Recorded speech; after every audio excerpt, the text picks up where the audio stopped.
Hi everyone, this is Emmy. I'm not going to do a video for crochet today. I'm just going to show you what we're contending with here in our new storm that happened today, March 18th, 2015.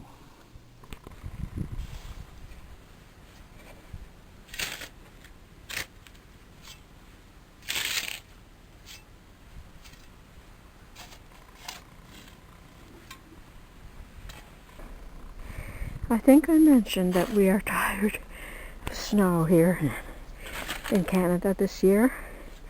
There's my husband, and he's over 6 feet tall. So there you go. The snow on both sides of my front walkway is over 6 feet tall. Those steps are 7 feet high, and there's the pile, and it's probably about 10 feet high. Well, no, I exaggerate. It's probably about 9 feet high.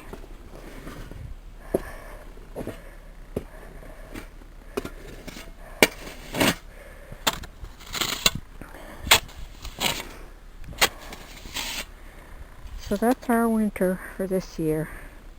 I hope. Could happen again. It's only March 18th.